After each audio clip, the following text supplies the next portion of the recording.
নতুন জাতের কুল চাষ করে এবছর বেশি লাভের প্রত্যাশা করছেন দেশের বিভিন্ন জেলার ব্যবসায়ীরা। অন্যান্য ফসলের তুলনায় কম খরচে বেশি লাভজনক হওয়ায় বেকার যুবকেরা ঝুঁকছেন কুল চাষে।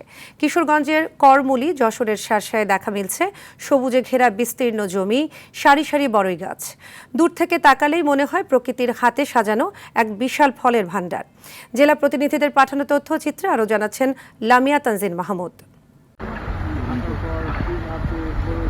কিশোরগঞ্জ সদর উপজেলা মারিয়া ইউনিয়নের করমলি এলাকায় প্রায় 2 একর জমির উপর গড়ে ওঠা বড়ই বাগানে রয়েছে শত শত বড়ই গাছ। চলতি মৌসুমে প্রতিটি গাছই ধরেছে পর্যাপ্ত ফল। বিপুল পরিমাণ বড়ই উৎপাদনের আশা করছেন বাগান মালিক। এখানে 200 শতক প্লাস আমাদের কিছু জায়গা এখনো খালি রয়েছে, আর এখানে বর্তমানে 700 প্লাস আমাদের গাছ রয়েছে আর কি। বর্তমানে সব মিলিয়ে 7.5 লাখ টাকার মতো খরচ আমাদের প্রায় হয়ে গেছে ইনশাল্লাহ। এর ভিতরেই হচ্ছে, এর বাইরে না।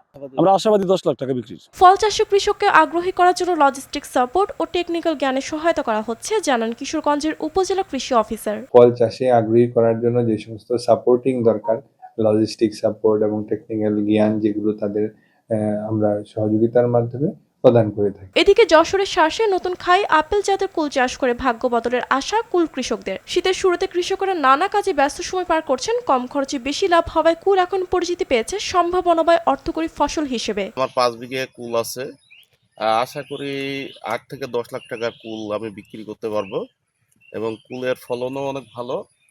আশা করা যায় যে আমরা দামও ভালো পাবো। তো আমি সবজি চাষ থেকে কুল চাষে আসছি, 4 থেকে 5 লক্ষ টাকার কুল বেচার একটা আশা আমি করছি।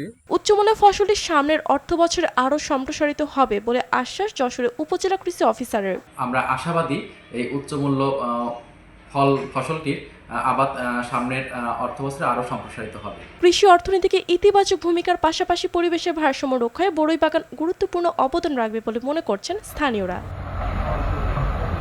লামিয়া তানজিন মাহমুদ, RTV।